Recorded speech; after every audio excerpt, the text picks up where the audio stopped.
Hello and welcome to History Hack. More specifically, welcome back to Bobfest, our celebration of all things Band of Brothers. Today we have a real treat for you. We have a virtual room, full of distinguished guests for you. We have the Easy Kids. Hi guys. Hi. Hello. Hi. Good morning. Today we're going to be talking to the descendants of the men who have been, immortalised now in Band of Brothers. Right, let's just not waste any time. Let's get started. We have with us Chris Langlois. Hi, Chris. Hello, how are you? Oh, you're in my favourite state in the whole of America. Whereabouts in Texas are you? I'm in Dallas. Oh, wow. I did a road trip through Texas. I absolutely love it. I've done 2 now, actually. Texas is America's favorite state, too. A lot of them just don't know it yet. You're very much like Londoners in that you take no crap. You just wear, That's right. You just have hats and guitars, which Londoners don't have. So you are Doc Roe's grandson, aren't you? I am very proudly. And you have a really special relationship with the fans as well. Why do you think Doc became such a fan favorite in the show? Well, I think there's 2 reasons. One, and every actor will tell you this, everyone loves Shane Taylor. Uh-huh. So, I am lucky enough to have a guy who is just beloved the world over. So Shane is a nice guy, a wonderful guy in real life. And I think that carries over into his role. And Doc was a unique role. He was not a rifleman like everybody else. So that differentiated him amongst the other characters. And you see the war from a different perspective. And I think that was genius on the writers and the producer side to come at an angle, at least one episode devote to Roe and the medics. And that brought out a human side, the humanity of war when guys are getting shot, getting killed, getting wounded, or running in a battle. It presents a different angle where guys, and McClung told me this story where, they were in Holland and a round came in on a foxhole ahead of him. And he thought for sure those guys were just badly wounded. So he calls for Roe, and Roe runs up there, and the guys are safe. But he goes, I felt bad because we're all hunkered down in a hole, and Roe has to get up and run. And so it's a different role in war. It's very brave and very different from the other guys. I think as well they used artistic license with the kind of romance as well, didn't they? But I think, again, that endeared it and made it more personal. In that episode, it gave the show something else. Sure. And yeah, obviously Ranney was a real person. Obviously, they moved her, and Paul can talk a little bit more about the historical for that. And they moved her down the street a little bit to be around the 101st. But I think, that artistic license gave a break from the carnage and the war and the sounds of battle and gave people a different perspective. How did he feel about that artistic license as a person who it was about? Well, he died in 98, so okay. Before the series came out, and so just unfortunate that he kind of had an inkling that something was going on. Of course, back in 98 when he died, we had no idea the scope of it, but that's one of the million questions I'll never get to have the answer is how he thought about it, how he was portrayed. What was your first impression of Shane Taylor when you met him? I can still see that in that picture in my mind, and I took a picture because he met my aunt first when we got on the bus in Paris, and we were going down to Normandy on D-Day, June 6th in 2001 for the premiere. He's a lovely guy. He's just a lovely guy. It's if there were more Shane Taylors in the world, it'd be a better place. He's just a lovely guy. You almost want to hate him because he's so nice. You're like, I know people don't like me, and it's like I haven't met anybody who doesn't like Shane Taylor. Wow. George doesn't like you. George Luz doesn't like you. John doesn't like himself. Just sitting here quietly.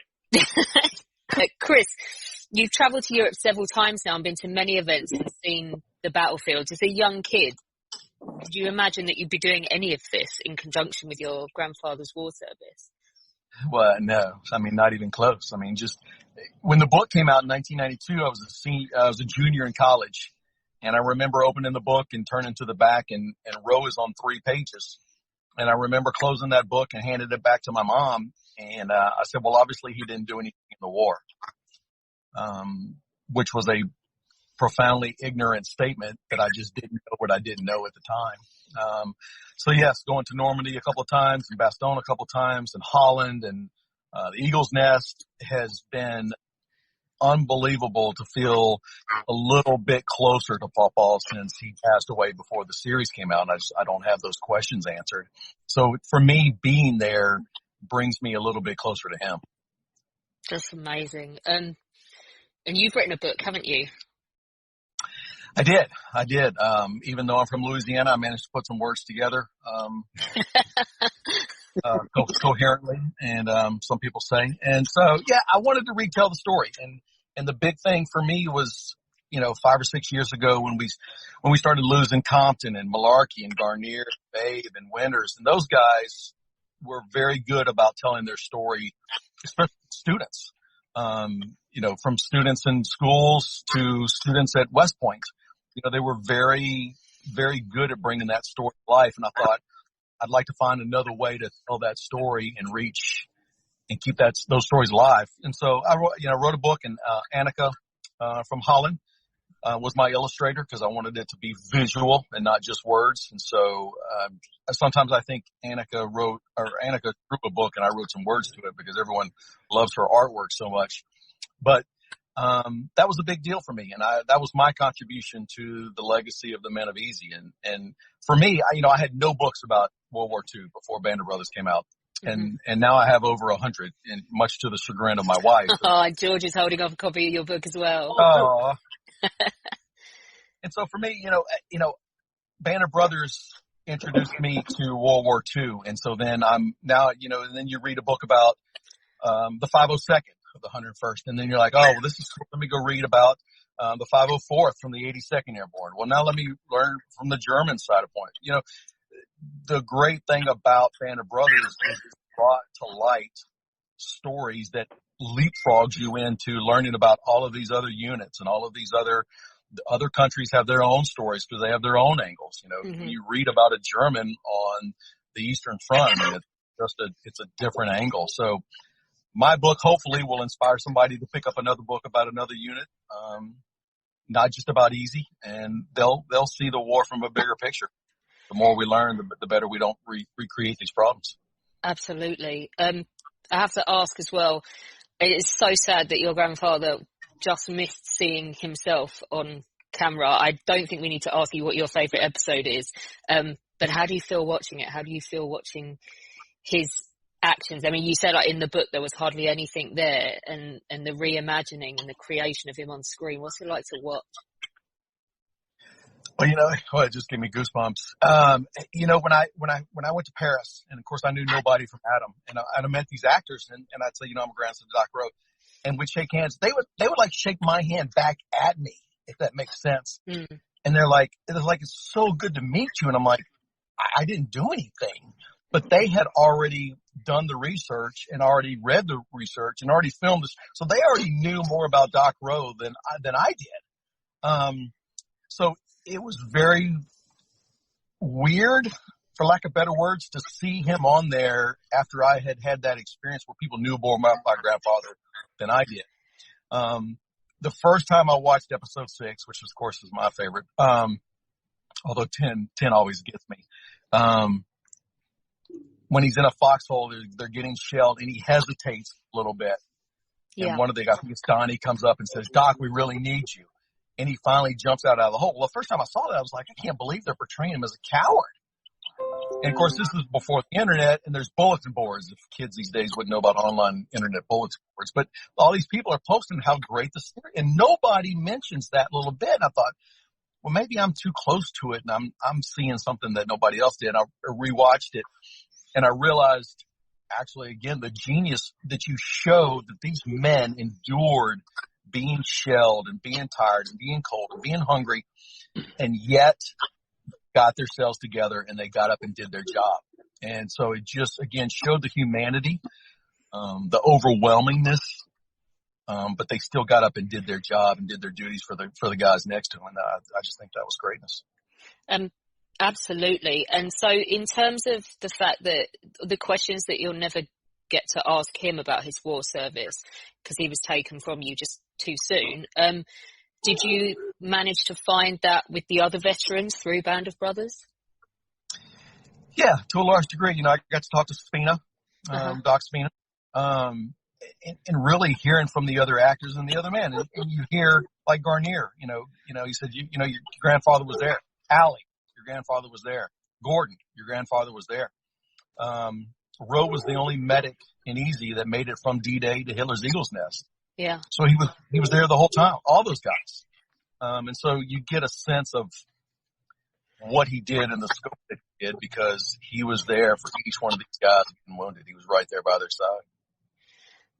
Let's talk to someone who didn't have the same experience because their relative wasn't portrayed on screen. So we have Susan Finn Smith with us. Susan, you're the daughter of Robert Burr Smith. Right. Hello, nice to meet you. Nice to meet you too. And you're in Wisconsin, aren't you? Rainy, Wisconsin today. And you were saying you literally haven't left your house for weeks. No, because I have a lot of the high risk factors for okay. And I'm just too worried. Oh, well, to stay safe and stay healthy. But so your father was left out of the show. How did that feel? And what did Tom Hanks say to you? Well, it was interesting because I read the book before I saw the miniseries, and my dad is mentioned throughout the book.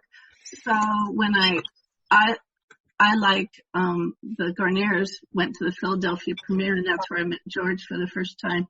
And I was really excited and sat there watching the first 2 episodes and just started feeling let down, But after a while, I understood that, there was hundreds of men in Easy Company at any point. I mean, at one point there'd be like 120, but over the course of 3 years, there were hundreds of men. And so, it was fine. It was, both Tom Hanks and one of the screenwriters, Bruce McKenna, told me, just imagine your father is just close your eyes and imagine he's any one of the guys. My dad was a technical sergeant like George's dad. Uh-huh. And what they told me was they tried to focus on a couple things. Men who had something dramatic happen to them or they died in a dramatic way, or the men that were alive at the time the miniseries was filmed so they could film those personal interviews with them. Yeah. My dad died in 1983, but I was telling Paul the other day he maintained a relationship with the men of Easy Company until the day he died. They were calling him, writing him, visiting him. And I didn't realize that until the miniseries came out. I saw a name and I'd say, Bill Guarnere, he used to write my dad all the time. I remember seeing envelopes, So, it was fine. I've made great friendships. I've learned a lot about my father through talking to the men, reading letters that my dad wrote people over the years, like Scotty's dad. His sister gave me a letter that my dad wrote their dad that gave me a lot of information. So it's been really a very rewarding and emotional experience. I think I kind of see something in what Tom Hanks and Bruce McKenna said to you in that it is the 10 episodes are a memorial to everybody, even if they don't mention everybody by name. But tell us about your father's career, his relationship with Webster, Rader, and the other men. Well, my dad, it's interesting because he went to a military academy during high school. So he came to Easy Company with already some military training. And then after the war, he got married and tried to do standard jobs and was always restless. So he joined the Army Reserves and got Green Beret training, which is in America's special forces. They learn a different kind of Army training. And then he was recruited by the CIA to be a paramilitary advisor in the war in Laos during the Vietnam era. So he lived in Laos for about 8 years. And then he came back to America and became the CIA liaison officer to Delta Force, which was an elite military group that primary job was to rescue American hostages Yeah. in the world. And so he took part in some American hostages were kept in Tehran in, I want to say, 1980-ish. And he was part of the failed rescue attempt there. And then he came back from there and had a hang gliding accident, which is mentioned in Band of Brothers. And then he had to retire on a medical disability. But he had a very, very wonderful career. But he always said Dick Winters was the best military leader of all the men he worked with. And so he always reflected back on that. But I didn't know who any of those people were, that he would talk about. Would you like to talk about your father's relationship with Terence Salty Harris and the letter that he wrote to Salty's sister? Yeah, that was probably the most monumental thing that's come out of all the networking with all the children and the vets is I received a letter my father had written in September, a few months after D-Day. Salty Harris was in the Easy Company. If you remember in the miniseries, he's the one, I want to say episode 1, 2, where some of the guys mutiny against Sobel, and he's the one that Winter says, you're gone, you're being kicked out. And just out of their group. So he apparently made it through the D-Day jump, and the letter my dad wrote to his sister was, he was so happy to see him after D-Day that he cried seeing him on the street, and then he found out a few days later that he died. A few days after D-Day. So he wrote Annette to say, how moved he was and sad he was and that he would have gladly traded his life for Salty's. But the essence of the letter was that he said, I'm going to make sure that the things he died for are not forgotten. And I felt like that's how, when I understood my father's motivation to be a soldier was to keep to that promise. And I'm getting all emotional. I'm sorry. Oh, no, it's fine. I believe he did. I believe he kept that promise for his entire life. But I didn't know what his motivation was till I read that letter. So it meant a lot to me to get it. That's incredible. To fill in some stuff about Salty Harris, he did lead the mutiny against Sobel. And when he died in Carrington, the same day your father, Susan, was wounded, was shot. 12th, 13th. Yeah. And I've been at his grave in Normandy, people like Forrest Guth and I think Paul Rogers. I think I was there with him and possibly with Bill, I can't remember. They all said the saddest thing was he didn't die with his friends because he got transferred into the Pathfinder team. And so, although he did his job, he was in Normandy, didn't have a sense of connection with his buddies because someone had to be the scapegoat for that Sobel thing. And the two fall guys were Harris and Ranney. And I know, I was going to say Ranney was the other, right? Yeah, and so Harris died, and Forrest and the others said it was sad that he died without his friends. And I think that was one of the things. They all wanted to go to his grave in Normandy. They all said, let's go and see Salty Harris. Yeah. Must be awful dying on your own. So just like, Muck and Pencala being hit and Guarnere and Toy being hit, I think Harris's death really affected the company. Because here's my dad, a 20-year-old boy, just sobbing on the street because somebody was alive, and then to find out he had died a few days later. I just think it's a heartbreaking story. It really is. Susan, do you have a favorite episode? It's interesting because I've been rewatching it just this week because a girl I work with who's only 27 was bored and wanted something to binge watch on. I said, well, watch Band of Brothers. And then I started watching it with her and I couldn't get through it either without crying. I got through episode 2 and just started sobbing and said, okay, I can't do this. But I think I like 7. That's one of my favorites. I like them all. I mean, I always liked 5 because I thought it was interestingly shot and, the different perspectives were cool. But 7, has a really huge emotional impact, I think, on a lot of us that especially knew Bill. So we have Kathy Ranney with us, the daughter of Myron Ranney. Hi, Kathy. Hello, Alina. How are you? I'm good. How are you? Where are you at the moment? I am in Tuscaloosa, Alabama, where I've been for 41 years. Do you know, Alabama is definitely on the list of places I really want to visit. We've got a couple of questions for you. So let's start with the first one, which is about the reunions. When did they start, and how did your father get involved in the newsletters and the collating of documents? My dad, I don't honestly have a date. I was going to go get my information, and then we had to go shelter in place because of a storm, and I didn't get to get it. But I do remember that from the 101st Airborne reunions, that always, his big deal was we need to have a, like, kind of basically a social place for men to gather. And he really wanted to bring the easy guys together. And this cracked me up. He had a rule. There had to be a bottle of liquor per man. That was important. I mean, that's a good rule. But, yeah, well, and my dad was a journalist by trade. And so he kept track of people. He wrote a newsletter. For my dad, he was an only child. He had 5 girls for kids.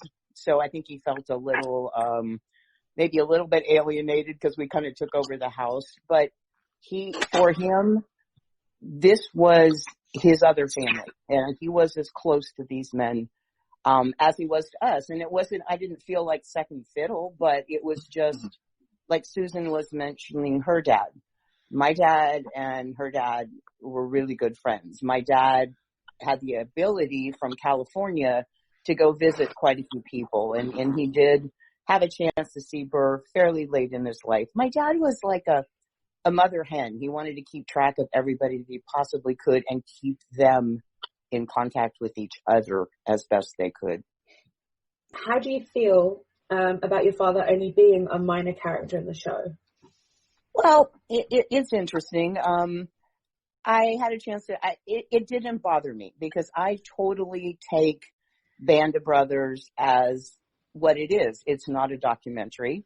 It is based on facts, but I, like Susan, have had a conversation with Tom Hanks, and what he said was totally, your dad was totally involved, but my dad left after Holland, so he wasn't going to be through till the end. And what Tom said is we have a limited number of characters we can fully develop. Wahlberg already is a star, and he was well known, and he will be here through the whole thing. So, honestly, I'm kind of like Susan. It didn't really bother me. I know the story. I know Dad's part. I have a letter from Dick saying he was so sorry that Dad didn't get the credit. And I wrote him back and I said, it's okay. My dad died in 1988, so he didn't even get to see the book. I'm fine with it. I think, as Susan said, this represents all of the men of Easy, and beyond that, it represents all the people who were part of the effort. So it doesn't bother me. I'm okay with it. Other than when people say, they correct me and say, no, it was Harwood Lipton that did that. And I'm like, okay, these are fans. I just let it go. It's fine. It's easy just to let it go, right? It is. It doesn't matter. And no one can take away what your dad did. Like, TV can't take that away. No, it doesn't. It really doesn't bother me. Could you talk about your father's role in the mutiny against Sobel, and how did he deal with the fact that he was demoted? Well, my dad, as I came to learn very quickly, he was one of those people that had trouble with authority that didn't make sense to him. And according to some things he wrote, because he wrote his autobiography at age 60 and gave it to all of us girls as a Christmas present one year, but he didn't write much about the whole war thing because he planned to retire and write a book called Easy Does It. But still, I have some discussion from him and also from Dick. Dad, at that point, was a sergeant of platoon, and he was in charge of that. And he just said, I cannot take my men into battle with someone who cannot read a map. He said, I will not do it. And Dick advised him not to take the action he was taking. And this is in a letter from Dick. Dick said, Mike, don't do it. Well, Myron is his given name. He hated it. Okay. But Dick, Dad and Salty basically just said, we're not going. And yes, he got kicked out. Both Dad and Salty got kicked out. They both went to Pathfinders. Dad, a little bit before G-Day, said, I've got to go into battle with my buddies. So he appealed basically about less than a week probably before they actually took off. Dad was reinstated in Easy Company except as a private. He did not come back with his sergeant. He had to come in busted down. And Salty went on with Pathfinders. And I think his whole life, what happened to Salty really affected my dad. Yeah. That was his partner in crime. I don't think he ever got over that. How did you feel the first time you saw Stephen Graham? What did you make of him as the casting for your dad? Because he's a Scouser, isn't he? For a start, could you understand a word he said? Well, yes and no, because I spent some time in Scotland teaching, and a lot of time in the UK, but I've actually never met him in person. Okay. We've done a broadcast together. I think it was with Ross Owen. So we have talked on an interview, and I just looked at him in the movie and said, really? It's hard. It's weird to see somebody that's not your dad have their name, your dad's name on their pocket.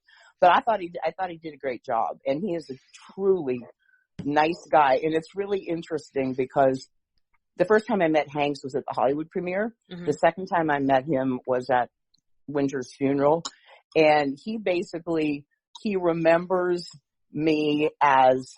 He remembers it as Stephen Graham, and he always says about his role in Boardwalk Empire. I mean, Tom Hanks's memory is amazing. But Graham has had a really interesting career. He does a lot of, I think he's got 102 listings in his filmography on IMDb. Yeah. Interesting guy. Very kind fellow. Yeah, he just did, was he not, Paul, last season of Line of Duty, which is massive over here. So that's what we all last saw him in. Your favourite episode? Well, I like parts of all of them. I really enjoy the episodes that involve training because I only live about 4 hours from Toccoa. So I spent a lot of time there. I've been every place the men were, except I haven't been to Albert, England. I'd like to be there. I have the hardest time probably with the last episode, then to Berchtesgaden, but what people keep posting and just brings me to tears is Dick relaying Dad's story of serving in a company of heroes. That will bring me to tears because Dick Winters is so stoic and he can barely finish the story, can barely get his words out. So a lot of people say, have you seen this? Yeah, I've seen it a bunch of times, and it doesn't fail to bring tears. Yeah, I've already admitted I've watched the series over and over again, but only 9.5 episodes. I've only seen the baseball game. Once was enough. Can't do it again. It was absolutely destroyed. Yeah, I can't watch it all the way through. I can't sit down and do a marathon. I just emotionally can't take it. It's, like Debbie was talking about, her dad. To me, this is when I see the episode, it's like it's not an actor doing this. It's a man I knew who lost his leg, and I can't do it. It's emotionally too hard. I just can't do it. Having known quite a few of the people, I just can't. It's not entertainment for you guys, is it? It's family. Yes. We also have with us Scotty Gordon, Smokey Gordon's son. Scotty, hi, how are you? I'm fine, thank you. How are you? I'm good, thanks. And where are you talking to us from? Lafayette, Louisiana. Oh, beautiful. I bet it's not raining and cold like it is in London there. Actually, it is raining and cold. Excellent. I feel less bad now. It is raining. We just had a big storm come through, but it's not cold. We were talking to Ben Kaplan last night for the Actors Show, but I've been told by Paul that I have to ask you about your father's initial meeting with Stephen Ambrose in New Orleans. Well, the initial contact was with one of his assistants. Just ran into a bunch of guys that were in New Orleans, not as a formal reunion, just almost like a not third platoon. I think it was even just a few of them from his squad that were just there. I can't remember who was actually there when they first met, but from there it was Ambrose's assistant, where then they met up, and Ambrose did a formal interview with Dad, which was the first interview. It's the first interview for the book? For the book, yes. Oh, wow. What did he make of it all, of the attention all of a sudden after all this time? Well, Dad pretty much said, when Ambrose kept asking questions, he says, well, you don't really need to speak to me. You need to speak to Winters and Lipton. And he immediately got on the phone, called those guys and said, y'all need to come down and talk to this writer who's interested in looking into what happened in World War II. From there, the men would come in and they'd sit in Dad's place on the coast, and Ambrose would interview him, and that's how it pretty much got going. Like I said, we chatted to Ben yesterday. What were your thoughts when you first met the guy they'd chosen? Well, it was sort of mixed feeling. English, isn't he? So how does that feel? And my father was a big man and a booming voice, and and Ben is a Shakespearean actor type. That is exactly what he's doing right now. He's with the RSC, right. So. And when you thought of my dad was a Southerner as well, and so it was hard to see my dad in Ben, but he did a great job with the character and everything else. But if I look at Ben, I don't see my father. What did it feel like watching him on screen as your dad? That is emotional. I mean, when I think of my dad being in some of those things, and especially when he got shot in Bastogne, that's tough for me to watch. What is your favorite episode? I think it's episode 6 where Dad did get shot. Yeah. But Dad wasn't one of the ones portrayed a lot like that deeply. It's almost like you didn't know it was either Gordon, Smokey, or Walter. So you really never knew when they were talking about him, except if you were specifically watching out for him. But I was very honored that he was even included and appreciated it. You are another one that's been to the battlefields as well. How did it feel visiting the foxhole with Ben? So with your pretend dad, to look at somewhere that meant so much to your dad. That was emotional, and Dad often talked about him walking up to that same foxhole with my mother before the book was, before all this was actually, ever talked about. He had gone to the Beaujac's and found his foxhole and told Mama, down at the bottom of this thing is his canteen cup, which he says fell to the bottom into the muck when he got shot. And I don't think he dug it up, but he went right to his foxhole. And so me going back to it after he described it, and also several of the men, Paul Rogers and McClung and them, all went back to the same area and knew where Dad's place was. So it was pretty well documented. It's insane. It's like a hole in the ground, but none of them ever forgot. They knew they were there long enough. You're right. They most of the men could walk up to where they were. So we have with us here Bill Guarnere, who is the son of Bill Guarnere. Welcome, Gene. Where are you at the moment? I'm right outside of Philly. Your father was one of the main characters. How did he feel about becoming a celebrity after the TV show? He clearly seemed to embrace it. He never actually took his number out of the telephone book. He responded to every autograph request, and he seemed to enjoy the opportunities it brought. I know. And if I would have taken his phone number out of the phone book, I would have had to leave. I would have been in Paul Woodage. He didn't understand the dynamics of what was going on, the scope of it. Nor did anybody. And once it picked up momentum, there was no way to take his phone out of the phone book. I could have done that, Yeah. but I would have had to leave the country. What other changes did you see in your father? None. My father, my mom died in 1997. And she told me in 1996, before she died, that your father's in a book. That a book was out in 92. She told me about the book in 96. And I'm sure other kids here have the same experience. My father never talked about any of this stuff. So she said she thinks they're going to make a movie. In 94, my wife and I, and my daughter was 3 years old at the time, we went to Valley Forge to the reunion. Now, nobody in their right mind would go to a reunion except George Luz. And who else? Somebody else. And Sue, did you go to any reunion? I You did. didn't go. Yeah, Mary and you went. There was a few kids that did go to the reunion. The Gordons. George grew up at the reunion. So when we went to this reunion, it was in Valley Forge, and Winters was there, and that's the reunion where he invited Sobel's sister was there. And Popeye, they were all there. I didn't know any of them because I didn't know anything about them. I knew all their names. Because my father, after the war, and when I say this, he kind of ran the company. Am I correct, guys? That he was the center of the company.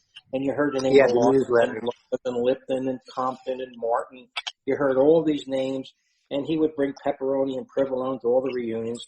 My mom did not fly, so they drove everywhere. And he drove to San Diego, to Compton's, and they were really close. And I'll tell you a real funny story. I was 21. I got home from Vietnam, and the phone rang. And my dad was in the naval hospital. He was having problems with his wooden leg, and they were doing tests, patches on his back, and so on and so forth. And he was developing blood clots. So I answered the phone, and he told me, he says, "Hello, who's this?" And I said, "It's Gene." And I said, "Who's this?" He says, "Johnny Martin." I said, "Oh, how are you?" I knew his name, but I didn't know him. He said, "Listen, I want to tell you something." I said, "Okay." He said, "No, listen, I want to tell you something." I said, "Okay." He said, "If your father needs anything, doctors, money, a car, anything he needs, you call me, write this phone number down." So I wrote it down. And I'm thinking to myself, geez, I could use a few grand myself. That's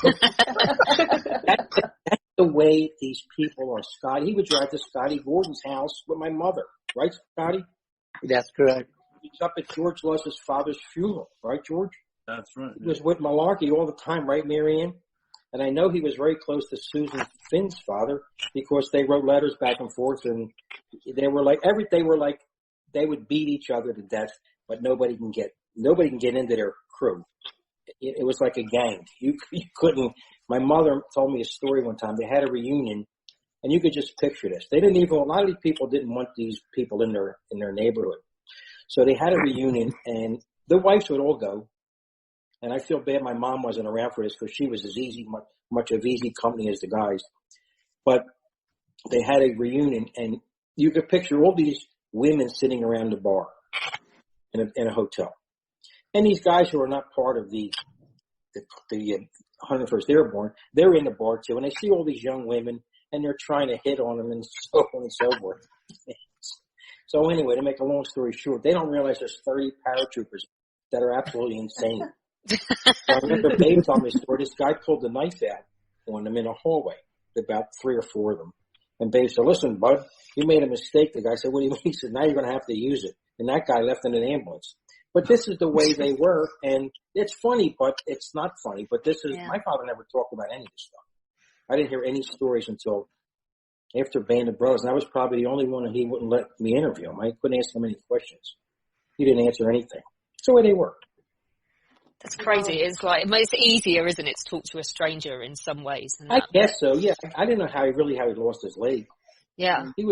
I came back from Vietnam. I said, "Dad, what did you do in the war?" He said, "Kid, it's over. Forget about it." This is the whole conversation. I didn't make that up. That was the whole conversation about the war. I understand exactly where you're coming from, because when I speak to my granddad, I'll be like, "Oh, Granddad, what did you do during the war?" He's like, "Oh, yeah, I was just in the uprising." They didn't talk about anything. The best experience for me after this came out is I was able to sit down and talk to Malarkey. and talked to Compton, talked to people that were with him, and they told me stories about him that I would have never heard without. Don Malarkey, I said to him one time, Don was the Luger guy, right? I said to Don one time, I said, Don, how many Lugers did you have? Now, Miriam might not even know this. He said I had about 76 of them. 76 Lugers. Right? I guess just carried them around. You know, Europe is crazy. So he said, but I took about 60 of them, and he threw them in like a dumpster, you know, the men's room. He threw them and he lit them on fire. Mm-hmm. He said, that's so the officers couldn't get them. That's what he had 76 Lugers. And my father, they gave all their stuff away. My father had Lugers. They gave everything away. How did you feel the first time you met Frank, who was going to play your dad or who had played your dad? And how did your dad feel? Well, I know Frank called my dad up at home because my father was so easy to access because his phone number was in the book. Frank called him at home and said, he said, listen, I want to talk to you. He said, I think I'm going to, try out for your part. So my father said, kid, I think somebody already got it. So he said, all right. So he talked to Frank and Frank got the part. And they were pretty close. Yeah, the first time I met Frank, I mean, it was an experience for me because he was playing my dad. And it's funny, people will say to me, was your dad like that? I said, I wasn't even born. I don't know how he was, I guess. Debbie Rafferty, where are you joining us from? From right now, Drexel Hill, Pennsylvania. And you're actually at work, aren't you? I am. I'm a labor and delivery room nurse. Oh, wow. And you are the granddaughter of Wild Bill Guarnere, is that right? That's correct. I guess we have to ask you, you are on the front line in this battle against coronavirus. What do you think your grandfather would have made of the lockdown and the social distancing? I don't know. I guess he would be staying at my parents' house probably. And he would be okay with it, I guess, if people kept calling him and he got a chance to talk to people. I mean, he went out to eat, but I'm sure the police in the neighborhood kept bringing him food, so he'd be okay in the house. What projects concerning your grandfather are you still involved with? Well, we run the Wild Bill Guarnere Memorial Fund, so my family and I raise money for veterans causes. Oh, wow. And what kind of thing do you do? Well, we have a golf outing every year. Yeah. And then we choose different organizations to help. My dad came up with donating coats to the, what was it, Coatesville? Veterans Memorial Association. So my dad and I bought coats, and then we donated coats to them. We donate coats for, or donate money for food for veterans. PTSD, we donated for raising animals to help them. Oh, wow, that is something really beautiful to do in his memory. So what did you make of the casting? I met him, I believe, at the Philadelphia reunion or the premiere, and it was amazing how much he reminded me of my grandfather.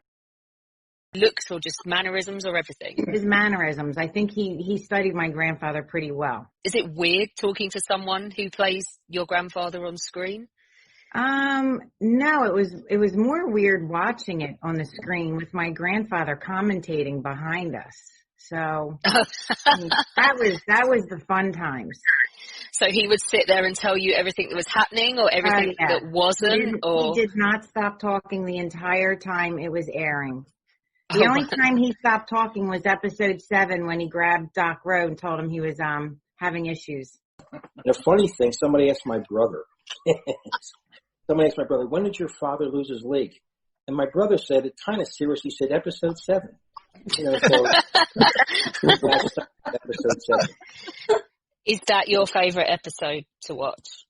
Well, I enjoyed all of them. Look, I mean, I would have been upset if my father died then, I think, but he was around, so I knew he lost his leg.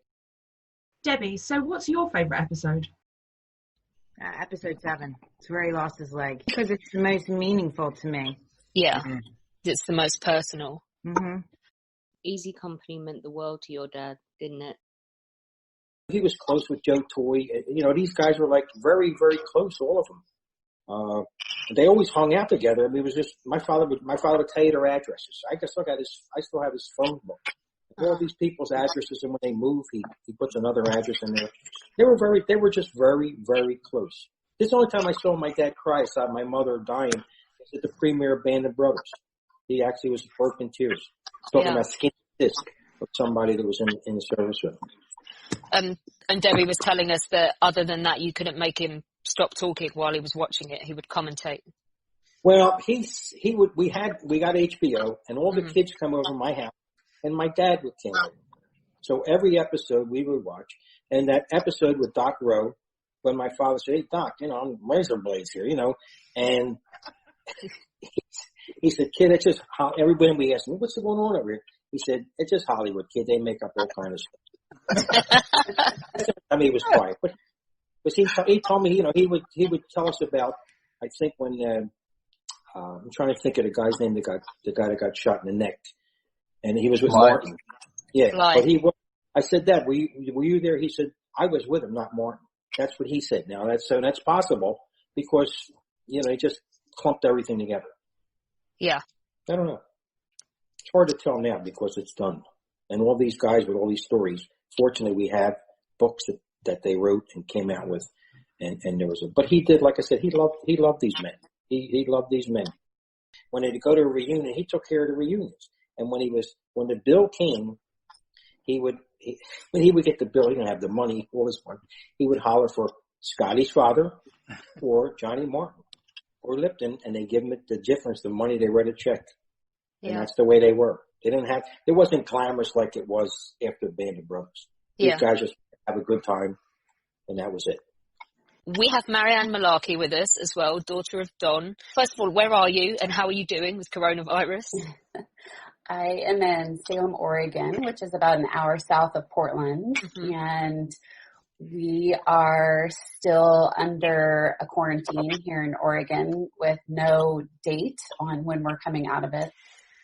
We have my husband is working in the room next to me, and our daughter is working downstairs out of her room, and she's doing her online school and working for a CPA firm full time. So it's a little interesting, but we're doing really well. Thank you.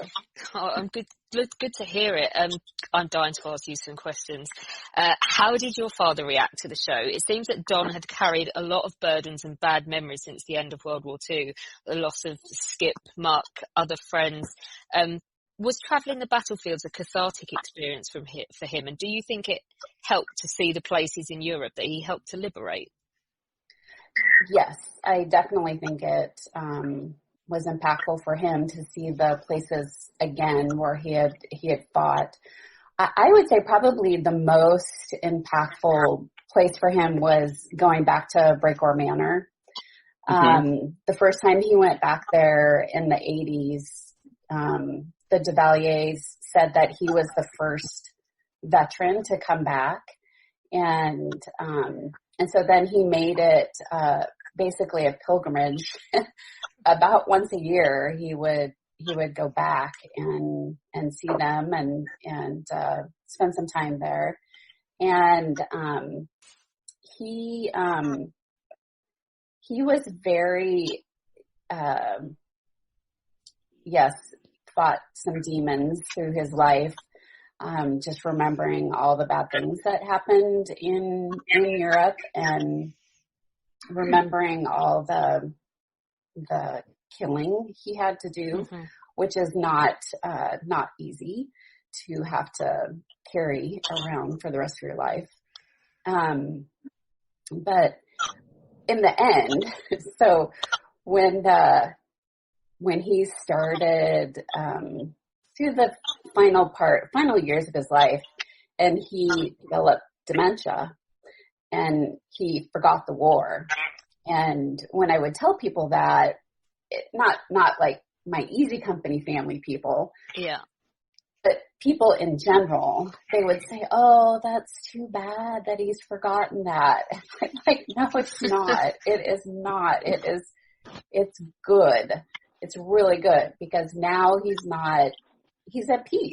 He can just enjoy watching a basketball game, football game, golf game, whatever he had on TV. He could just enjoy that instead of ruminating over all those bad things that happened there. Because that always seemed to be at the end. That's all he could think about was all bad things that he saw. Not even just the, killing people, but it's seeing Guarnere and Toy get injured, seeing Buck get injured, just everything that has to do with all of his friends. So that piece, I felt kind of almost grateful that he went through that and forgot that, because it was a tough, probably final 10 years of his life.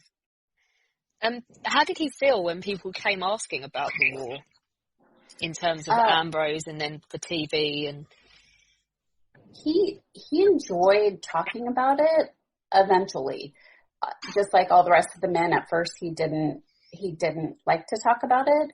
He would only talk about it up at we had a hunting cabin, and he would take a group of his friends up there, and my brother would go, and that's where he would talk about the war. And so our brother knew a lot more than us girls knew.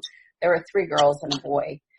And so people would knock on the door, kind of like what Jean was saying when, my dad's phone number was still in the phone book, and people would, with his address, and people would come over and knock on the door, and he'd let everyone in the house, and he'd put on a pot of coffee.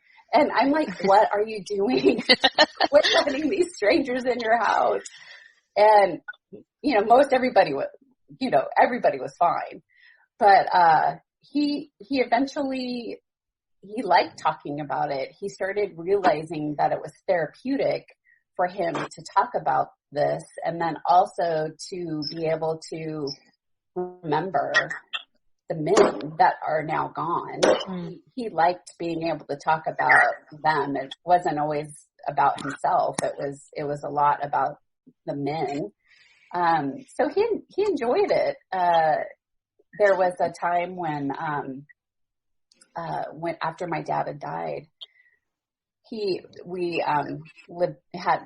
received his house. And so my husband and I and my kids moved into the house, and we're remodeling the house. And one day I pulled into the garage, and my dad at this time lived in a care home, and there was this police car sitting beside our house. And I immediately started freaking out. I'm like, oh my God, this guy is coming to tell me that my dad has died. Uh-huh. And so I get out, walk out of the garage, and this cop gets out of his car and he comes up to me and he said, do you know whose house this used to be? And I said, it was my dad's. He said, are you related to Don Malarkey? I said, yes, it's my dad. So you just scared the crap out of me. I need to tell you that right now. And he's like, oh, I'm so sorry. I just wanted you to know that whose house this was. And I'm like, I really appreciate this, but please, as a police officer, do not do this to people because it scares people. Oh, bless him. So how did your dad feel about the casting as well when you guys, what were your first impressions of Scott Grimes? Because he's a hell of a character, isn't he? Yeah. So he really liked Scott. Yeah. We didn't get to know him really all of that well. He called my dad quite a few times and talked to him. I remember him one time calling when they were over in England filming, and he asked my dad, did you all really smoke this much? Because I feel like every time I turn around, they're sticking a cigarette in my mouth. And my dad was like, well, yeah, you don't really have anything else you can do, so you're always smoking.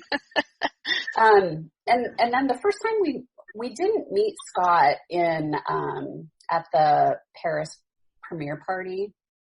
Scott's father had a heart attack, I believe is what it was. And so he didn't come, but his wife at the time came to the premiere, but he didn't get to come. So I didn't get to meet him until I think the Hollywood premiere party was when I first met him. And he really, from what my mother said, Scott really nailed his personality. My dad was, as a young man, of course, we were all, I think Jean was saying, I didn't know him when he was young. Yeah. So you don't know how your parent's personality is. And we're very fortunate that we get to see possibly how our parents acted as a young person. So with my mom, when we walked out of watching the premiere we saw episode 1 and then bits and pieces of the rest, or episode 1 and episode 2. So when we were in Paris. So we walked out of the theater there, and I said to my mom, was Dad really funny like that? Was he a jokester? And did he really act like that? And she's like, yeah, he nailed his personality. He was just like that. So that was fun to see, and it was fun to hear that part. Scott was always very nice to us and always very kind to my dad and thoughtful. And he talked about, Scott told us that when he auditioned for my dad, he said, I knew that your dad sang, and as you know, he sang also. Yeah. He said that they did film him singing during when they were filming Band of Brothers, but it ended up on the cutting room floor. So he said it didn't get in, but he said I did sing for part of my audition. And then they would always tell him, he always had to color his hair. So if he was going to be in a scene and he had a little bit of grow out, he would have to color his hair darker because his red hair would show through. And so anyway, I think there was a mutual acceptance of the two of them. They seemed to like each other. We didn't have like we weren't calling him weekly or super close to him like that. And we do have, actually, with the actors, Scott wasn't in on it, but we have a few of them started singing Chattanooga Choo Choo. And apparently the reason it was cut is because of the lyrics are racist now, which is, so if that's what Scott recorded, that's why it was on the cutting room floor. But we have a god-awful rendition that they were doing where the timing didn't sync up, but we're going to use it anyway because it's so sweet that they're all sitting there singing it. So, favourite episode? I would say I like episode 2 the best. Yeah. From the Breaker Manor part, that's probably my favorite. I like them all. I love episode 7. When Bastogne is always a very emotional time for all of them. I can remember going back with my dad there. Actually, when we were at the world premiere party for Band of Brothers, we rented cars and drove up to the Bojack Woods. And I filmed my dad walking into the woods, and it was almost like he was disoriented. He stopped and he put his hand up on a tree and just stood there, and he was just quickly looking around. And I filming this whole thing, and I said, Dad, what's wrong? And he said, I just need a moment. And he got number one, very emotional, but number 2, I said, do you see people in the woods? And he said, yeah, it's just, all the memories are just rushing back to my head. And it's very difficult, but we also, we had a local historian come with us, and he brought a metal detector. And so, of course, this is pre 9/11. Yeah. So we did all this digging in there, and we dug up shrapnel. We had empty bullet casings. I have a Tang pouch because I didn't think about this. They'd have to bury their garbage. So we were digging up garbage holes, and we have little containers with their K-ration, with their little keys that they use to open their K-ration tins. And so I brought all this stuff home on the plane. Empty bullet casings on the plane in the shape of a bullet. After 9/11, if we had been there, there's no way even if it's empty, they probably would have let me bring that on a plane. Until you say that you're Don Malarkey's daughter, and then they let you do whatever you want. I don't know if they even know who I was, but so anyway, so it was a really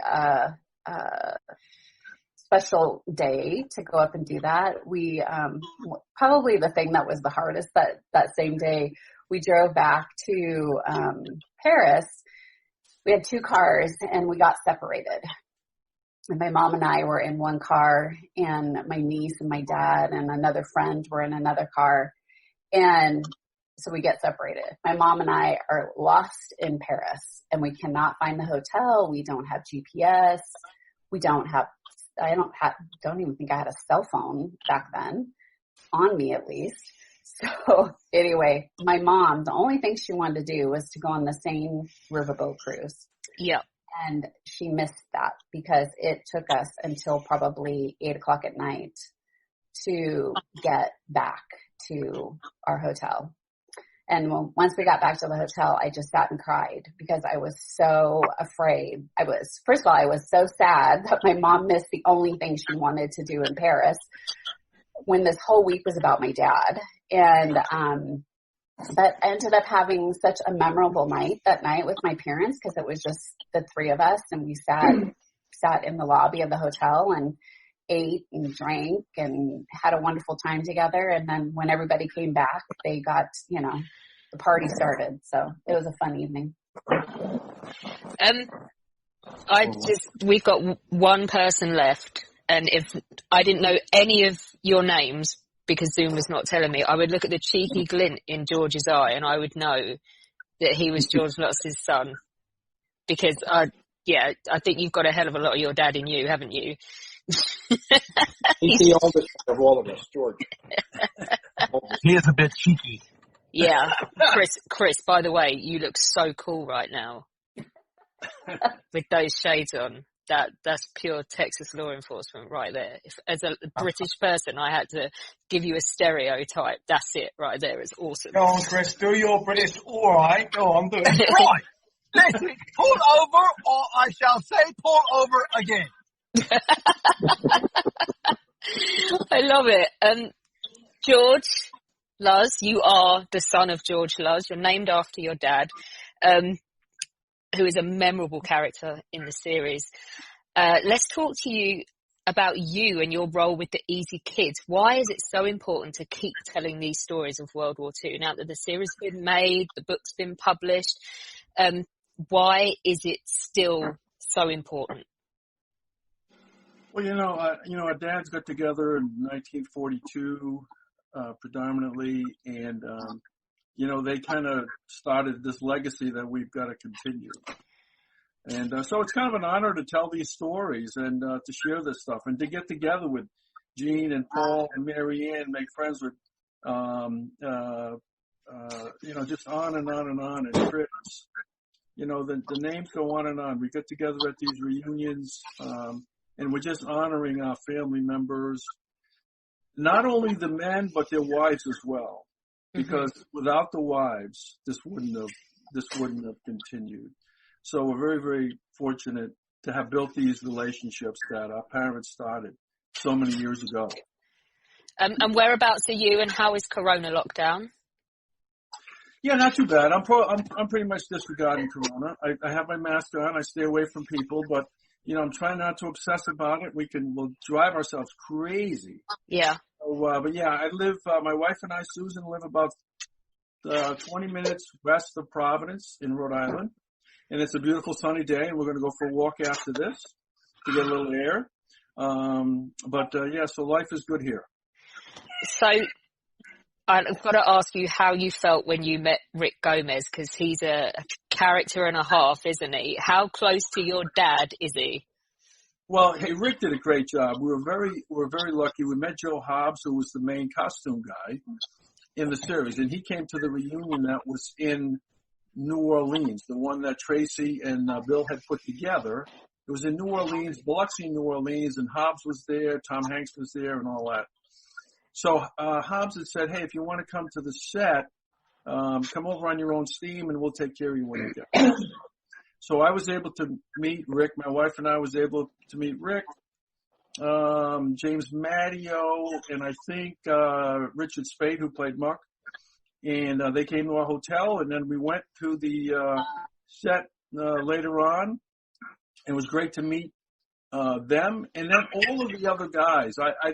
I don't know if they were more excited or I was more excited to meet them, because they were playing guys who I pretty much had met and knew. So it was really great. And Rick just did a bang up job. We'll always, admire his hard work and portraying our dad as close to humanly possible. You lost your dad in 1998, is that right? Yeah. So yeah. how aware was he of what was going on? So he did the book. Was he involved in the book? Yeah, and I think Chris had mentioned also, Doc Roe passed away in 88, and I think, let's see, who else? Kathy, your dad was 87? No, he was 88 as well. His dad was 88. Well, okay, yeah. So my dad was, oh yeah, that's right. Your dad was 88. My dad was 98.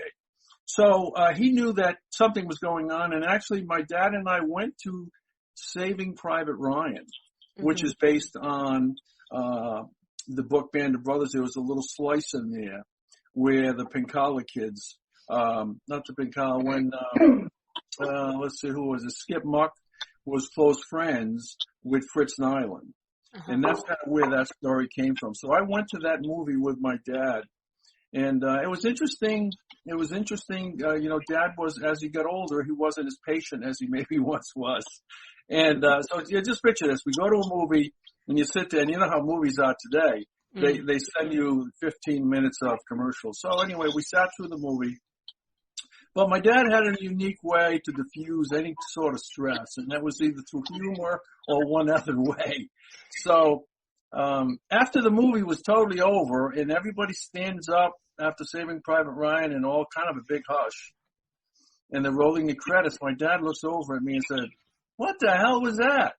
We weren't in any of those places. They were marching too close together." So he went through this whole litany of cinematography faux pas and stuff. And I think that was a way of him to diffuse the grittiness of that movie and, the war that, we all saw. All of us saw that. Did you learn, in that case, so much more about your dad in World War II from the other veterans after Band of Brothers? Well, that was one of the amazing things was meeting a guy after, because I met the guys initially in 1965. Yeah. And so meeting the guys after that, after my dad had passed away, and they came up to me and, because my dad was killed in an industrial accident. And like Gene said, his dad came up and so hearing just some of the cool things that they said and how they loved each other. All these guys loved each other. They may not have agreed on everything, but they loved each other. They would do anything for them. And it was really touching for me from that point on to build relationships with these guys that my dad had started so many years ago. And it's sort of, I'm taking from this that these are relationships that carry on. Like Band of Brothers is, even for Susan and for Kathy, whose family weren't perhaps named front and center for the entire series, this series has made a massive difference not only to your relatives that were in it, but to you guys as well. Yes. Oh, for sure. And actually, I have a question for Kathy. Kathy, I'm not sure if you remember, but in 1968 at the Las Vegas reunion, I was 12 years old. My sister, I think, was 15 or 16.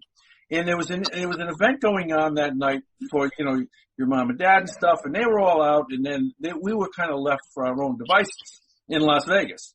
So we end up at some nightclub. Now I'm 12. I don't know how you girls, my sister included, and maybe it was your sister Drew. I'm not sure. But it was, yes, George, it was my sister Drew because I was off at college. So, okay. He has fond memories of, I think, fond memories. And I think there was a couple younger sisters, too. My younger sisters, I have 4. They went, the youngest ones, and Drew went to more reunions than I did because I was out of the house in 1965. Yeah. So, George, wasn't that the night you proposed to Drew when you were 12? Hey, I was 12 years old, man. I didn't even know what the heck was going on. All I remember was we're in this nightclub. I'm 12 years old. It's loud. And I'm just saying, are we going to get out of here? And then I'm sure all the girls are thinking, will this little kid shut up? Why did we even bring him with us? And I think that's where whatever happens in Vegas stays in Vegas. I guess the doormen at these places didn't really care. 5 or 6 girls came in with their little brother. They would just let them in. So she turned you down, right? my best recollection. But that's been the amazing thing is, us coming together after this whole thing and really connecting with each other, hearing the stories, sharing the stories. One of the things that is been even continues on a remarkable stage is, we're meeting. We've met a lot of the guys who survived. We met all the guys that survived the war, essentially. But we're meeting in the last 20 years. We've met some of the family members of the people who didn't make it. Yeah. Skip Muck's family, Alex Pincala's family. Let's see. There was a couple others I had written down. Dukeman's family, the nephew. I think somebody met the nephew of Lee God. Sobel. Yeah. Michael Sobel. Yeah. So there's so many connections that we've made that have kind of enriched our lives to a degree that I don't think any of us could have imagined. And I think our parents look down on us and hopefully are proud that we continue. Absolutely. I'd like to say one thing about, if I could, about Popeye and my father. Mm-hmm. They were in some restaurant I think it was in Vegas, somewhere around there, and they were ordering food, and Popeye picked up this gigantic pepper shaker, which looks like a German grenade, right? And Popeye picks it up, grabs it, hollers grenade, and throws it, and it goes through a glass window. My father said, "We got thrown out of here, kid, real fast." So these are funny stories, but I guess if you're sitting near the window, it wasn't funny at all. But that's what they did. That's the way these guys, I'm telling you, they were just like, they were every other, my dad said this, and he would say this all the time. It wasn't just Easy Company. It was the Navy, it was the Marines, it was the Air Force. He never said, and there was a ton of other companies. And a lot of people were upset that Easy Company, but they had nothing to do with this. Right. Yeah. They were just, but their company represents all the paratroopers in the war. The 82nd, the 101st, the 173rd, they represent all of them. And I learned so much history from just watching this, because before this, I had no clue what happened in Europe. Yeah. And my wife just said, "And you still don't." So she's in the back. We like to heckle her. And even the Marines, if you look at the Pacific, I mean, these guys went through torture. So all the stuff that our parents endured without, I don't know how they, like Malarkey. Every time I talk to Don Malarkey and about my father, the guy would break up in tears.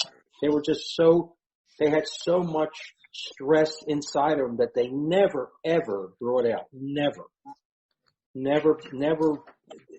I don't know how they dealt with it. My father wore a wooden leg was made of maple.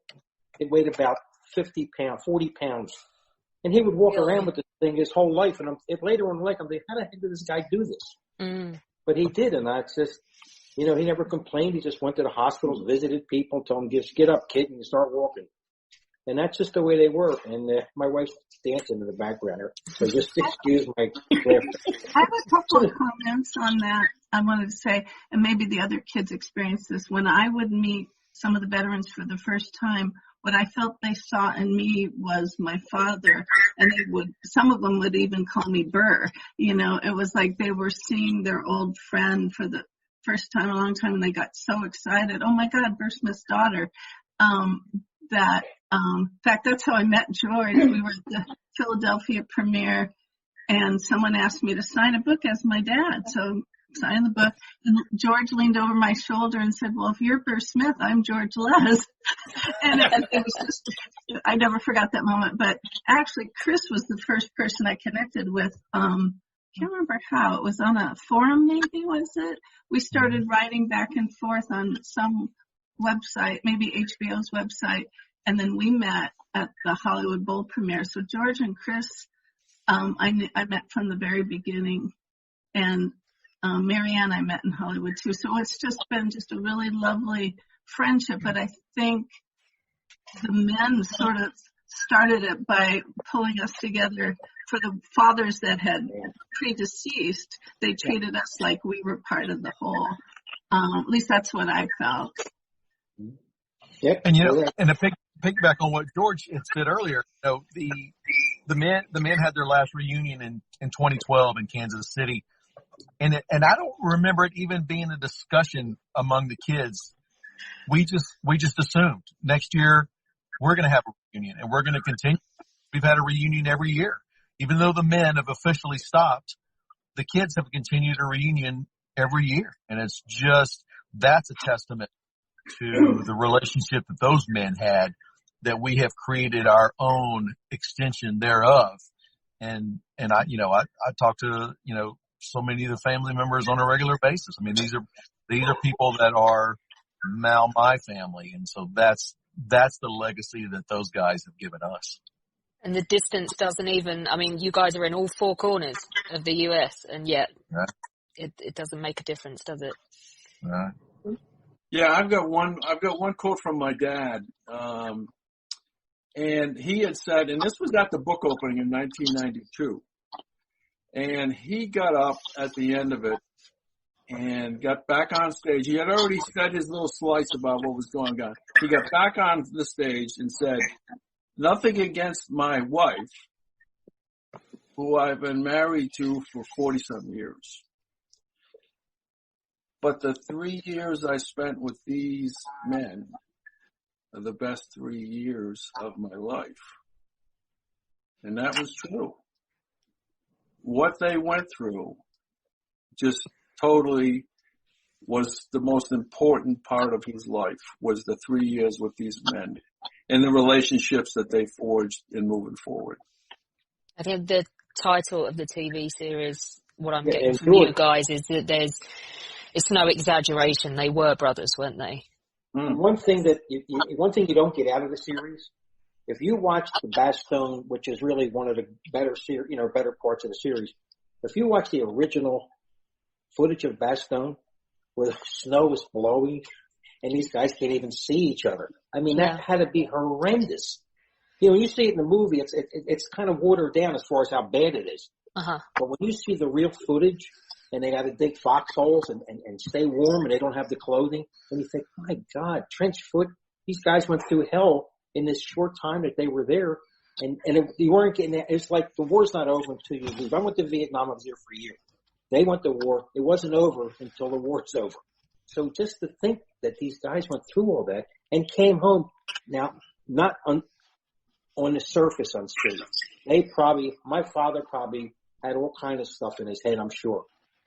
He was the nicest man you never wanted to cross, if that makes any sense. Yeah, absolutely. Did you find after Band of Brothers, did you, and finding out about your dad's role in World War II, did you realise you had stuff in common with him because of Vietnam that you didn't know before?